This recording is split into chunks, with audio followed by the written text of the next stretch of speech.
Yeah, so from there, like I wasn't much into classes. I'm like class so that I don't fail. But I was more into like all the time on Wi-Fi, getting tutorials. Downloading tutorials as much as I can. Coding, learning like just learning to code, building sample project, something like that. So it went from like first year to final year. My concentration was not on college per se. Yeah. So which language did you start coding with? I started C, and then I went to C++. Until I think second year. That's when I got into Python. Yeah. Yeah. And this was not taught in your course, right? C was taught in second semester, first year. Yeah, so we did a lot of C. In second year, we did C++. So because mechatronics is the way it works, that you're doing like hardware controlling. So hardware, C and C++ are very powerful for embedded programming. So that's why you gotta learn C as a mechanics engineer. So we did some classes on programming. Okay. Yeah. And at this point, you realize that coding is fun. Yeah, I mean, I like coding. Yeah. So a bit of a story. I remember just when I was doing,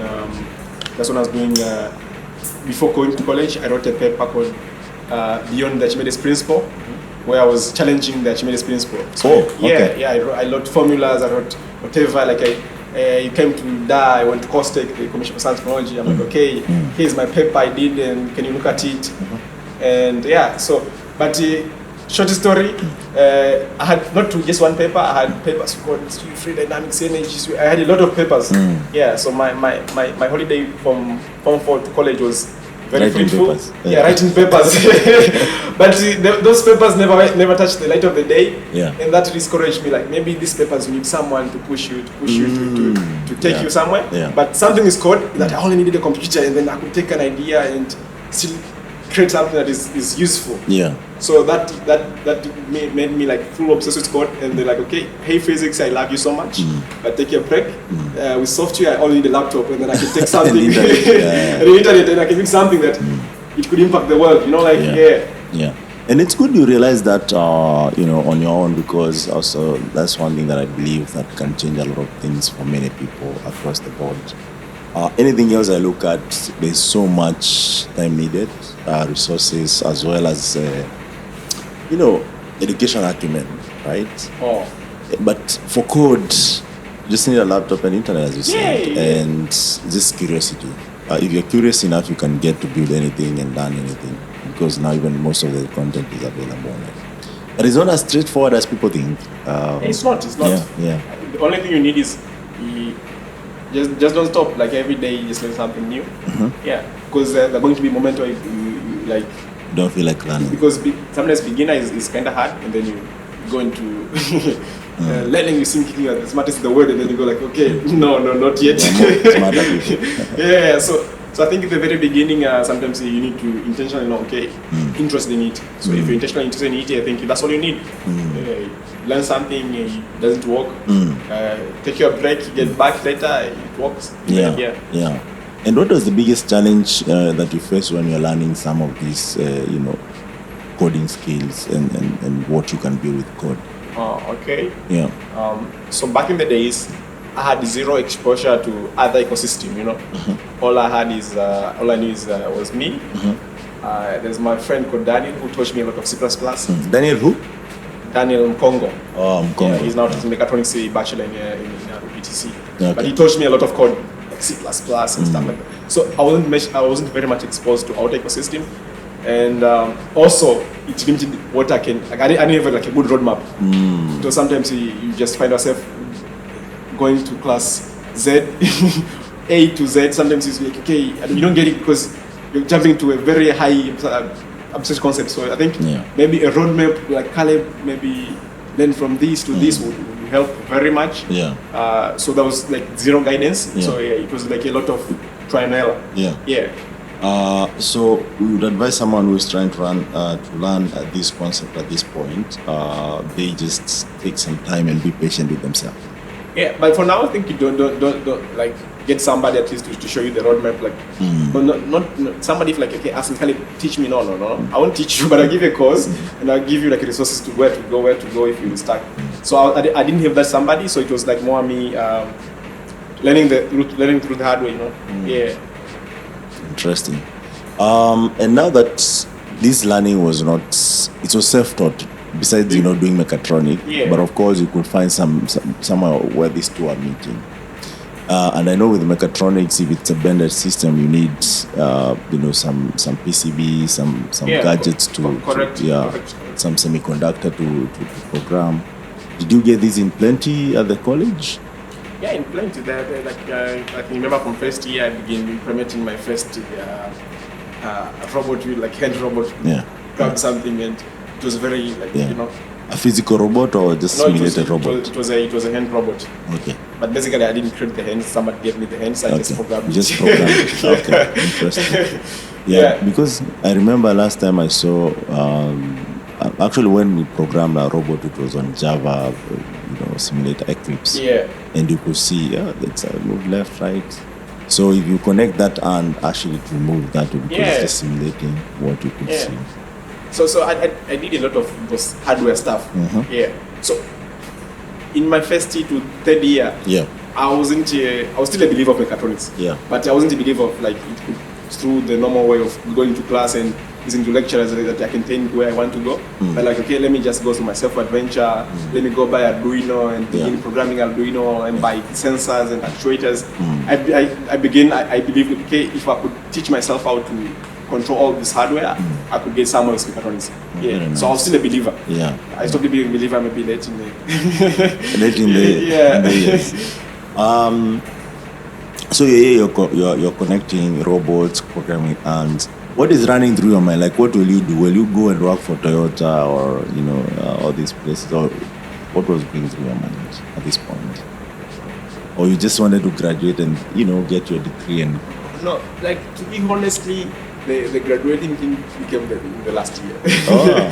So I wasn't very much like, I was just thinking about the future. I was thinking, okay, I've always wanted to do something like this, like program hands, control sensors, creative lines, whatever. Like, that's what I was.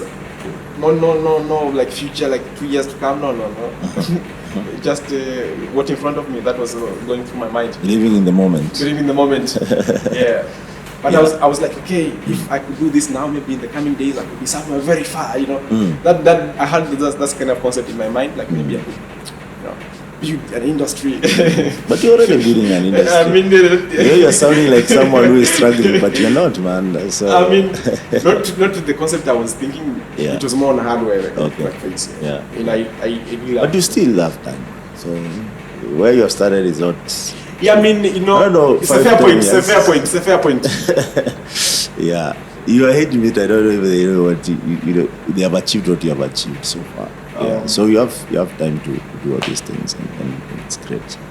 So in that aspect, you graduate and you pass your exams, or do you exceed the expectations? So basically, in class, I wasn't a very bad student. Okay, you're just average. No, I was a top student all the years. The 3 years? I was the best student first year, second year, last year, and the best graduating student.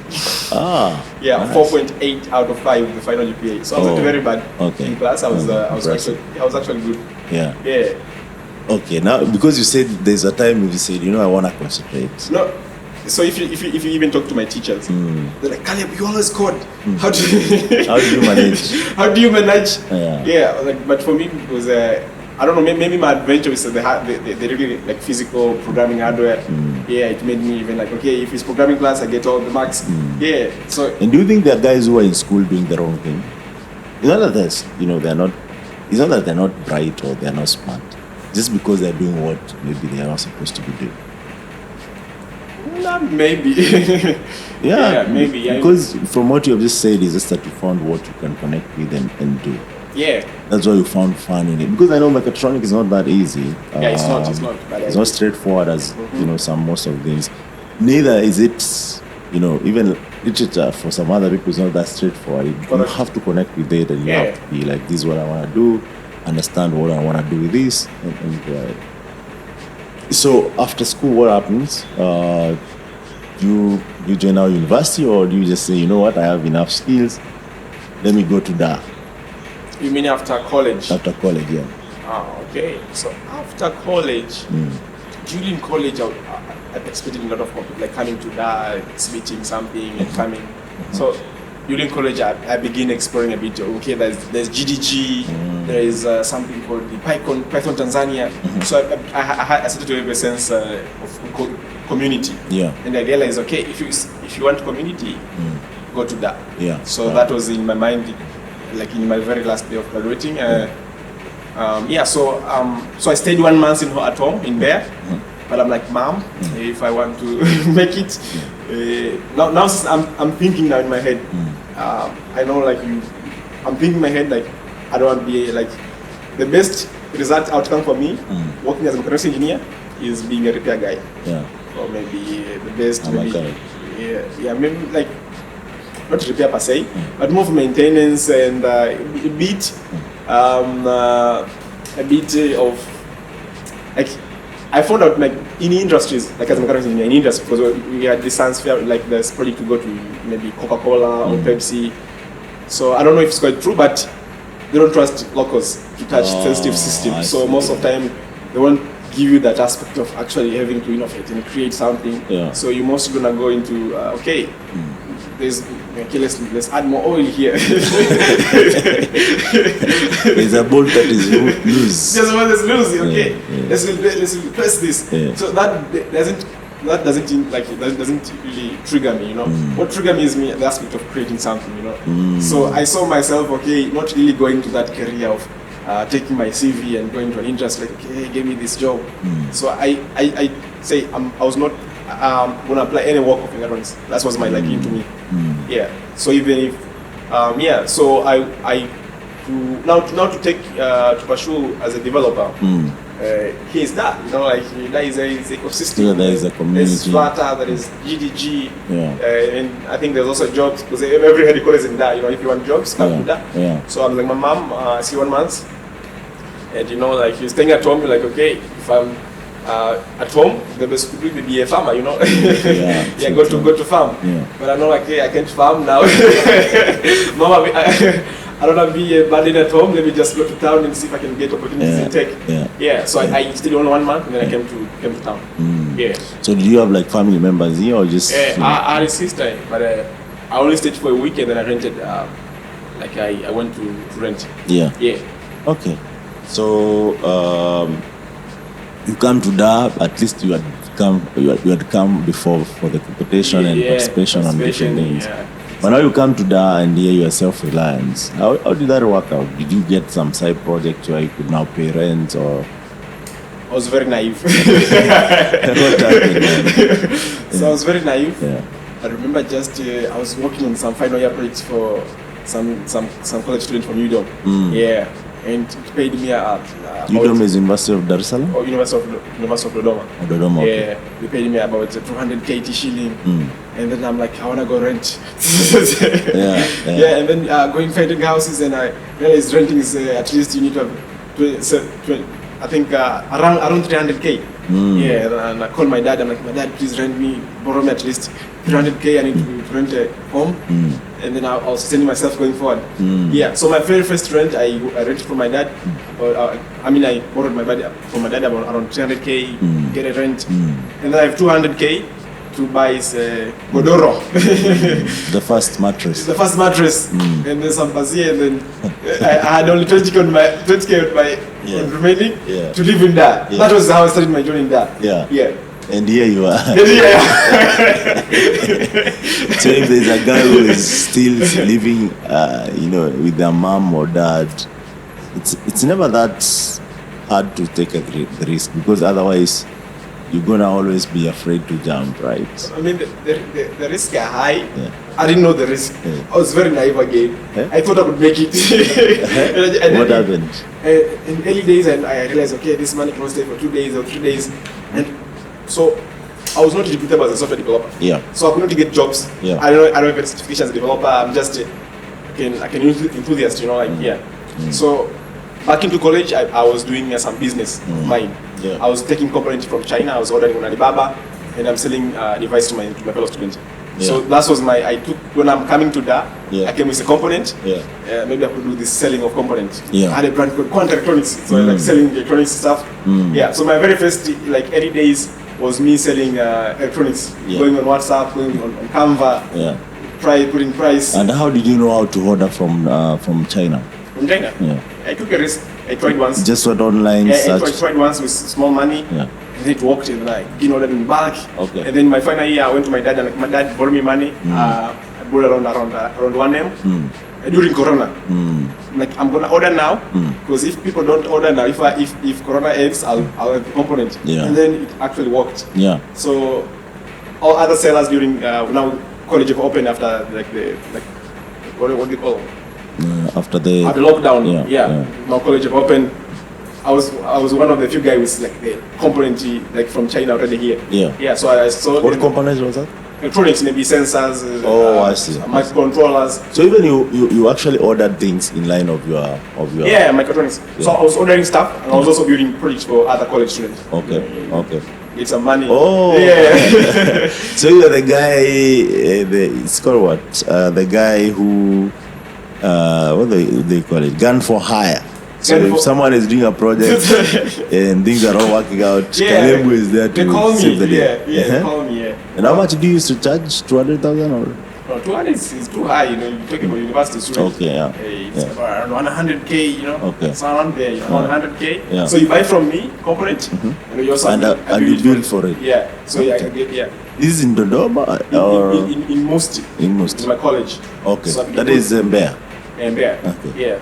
So I'm like, okay, let me print posters, get a designer, design me a poster, print posters, and you're also a designer, graphic designer. No, I had to like pay a designer. To promote yourself. To promote the brand I was creating in college, Quant Electronics and stuff like But by that time you're not finished college? I'm not finished. I'm still in college. I've been like entrepreneurship, like selling stuff. And then now I came to that now I've been doing the same thing, because now I'm not. I can't. It's very hard for me to get as a developer job. There's no reputation around me, So after I managed a bit, and then my very first job I think was around. It was a developer work. It was around 30K shilling. 30,000 shilling. My guy called me, Kaleb, you need to create a Lixable app, and this is the features. Kuna F30. That's like 150 Kenya shillings. That is like $1.50. Something. I'm not $1. I don't know. It's one. It was 30K shilling. 30,000. Okay. So it's around maybe $10. Okay, $15. $15. They're about it's not. Still not much. And I was very happy. This guy just didn't know how he helped me, because I was almost broke. So I was like. So this meant life and death for you. Life doesn't. So I called him in a day and here done. And the guy he paid me 30K, and then you put the work to the boss, and the boss like, okay, call this guy, maybe you can add some more features. And then I went to the boss, and then we didn't talk about the pricing, about the work. I just do work. And then right after I'm like, how much? And now I'm like, okay, now I can charge money. It can't be 30K no more. So I go to the boss, and I'm like, okay, give me 500K. So the boss was like, okay, give me some time.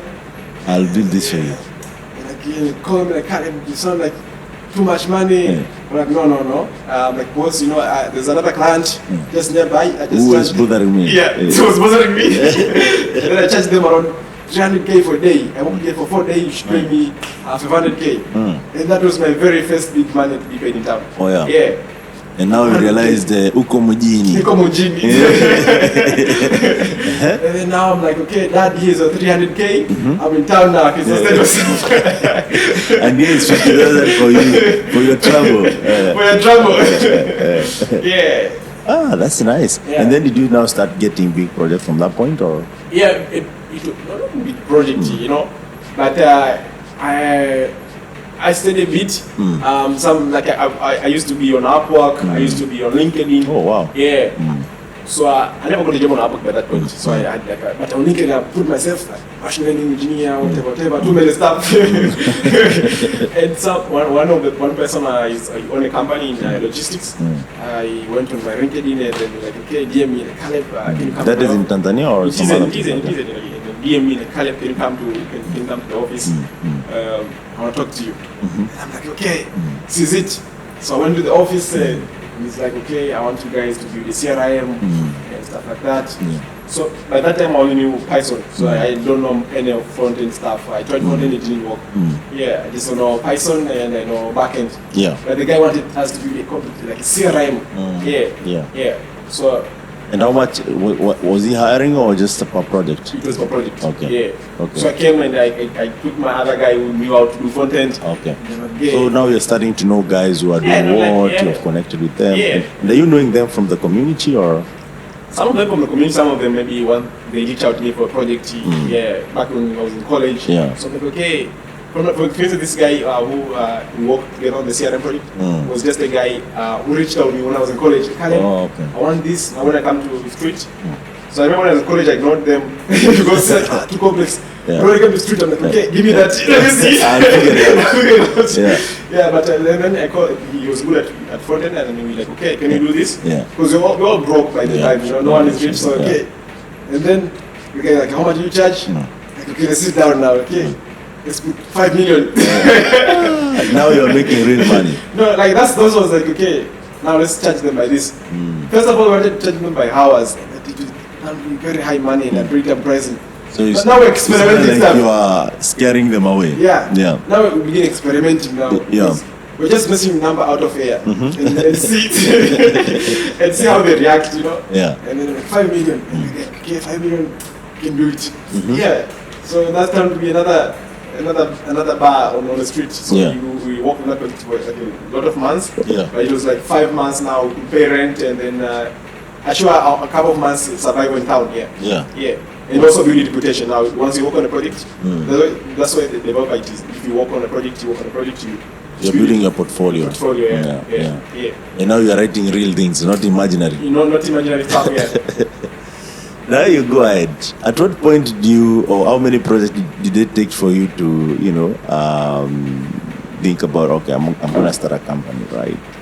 And I'm going to build a solution of X, whatever X is, and you tell us about the X factor of your solution. Okay. So it was quite deep because I started working in 2020 and I started company in December 2021. Just 1 year? Just 1 year. You had done all those projects? Done a lot. Because when I was working on that 5 million project, now I began exploring open source. So that's when you see a lot of open source was me intentionally building them to get a portfolio. Because projects are not coming as fast. But you wanna... No, not as fast. Because the CRM project is a private project. So people can't really see what you're capable of. So you might lie, you might lie, you say, I work in CRM, but never. So I wanted something that would expose me publicly, say, Kaleb or something, So then I found like open source to be quite the way, and writing content. So I was writing content and also putting open source. Then open source I mean get a lot of exposure. People like, okay, Kaleb made by person and stuff like that. And then from there you might get 1 gig, 2 gig. Interesting. So 2021 you decide, okay, you know what, I'm starting something. What castigated that? At that point, I did a lot of freelancing, like local in Tanzania. Then I went on Upwork. I went from Upwork to a remote company, remote company in Italy. And then during the work with the remote company, I quitted work. And then not in a good team. I was very frustrated with working now. Was it a bit toxic? Yeah, the boss was a bit toxic. And then... you want to speak a bit about it? No. Or you had signed an NDA? No, but at the end of the day, I was very sick. I had somebody relative who was dying, and then I went to the people. So I missed like 2 days in the work, and the boy was like, oh, but like, hey, why what you mean? No serious. So I'm like, okay, I was very sick. I'm suffering like I was like, not feeling well. Like a lot of ulcer, and then like So he's like. He doesn't care about that. He cares about what you do. I'm just a number, you know, like So that really, I'm like, okay, if I, it's a number, I'm quitting, you know. And then I was getting paid 6 million a month.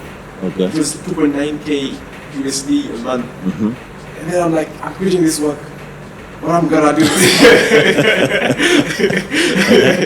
Yeah, I mean, like, but you know, working there, getting 6 million made me okay. I'm valuable now. You know, I can get paid 6 million a month. Yeah. So I'm valuable. So what can I do now? You know, to get the 6 million a month if not getting paid. You know. Yeah. So a lot of idea.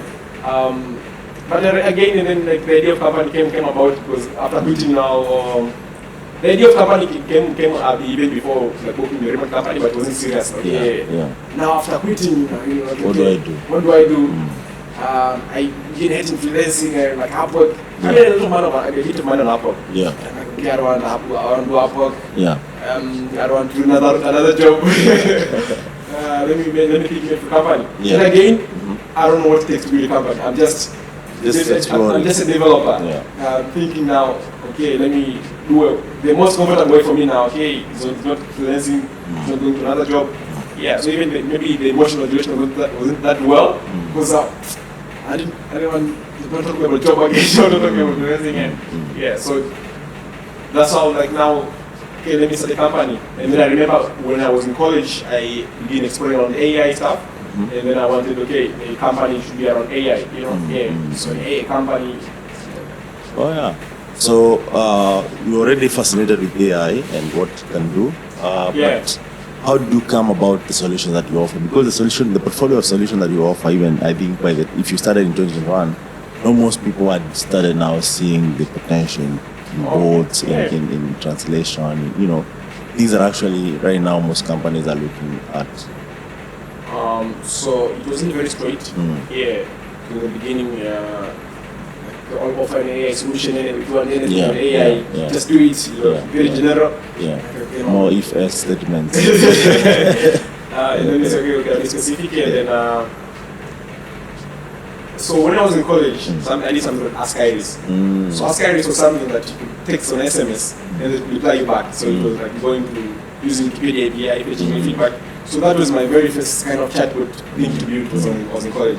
So and then that idea kept like it was held somewhere in my brain. And my brain like, okay, what are you wondering? Yeah, it is. I am here. Do chatbot, and then okay, let's do chatbot.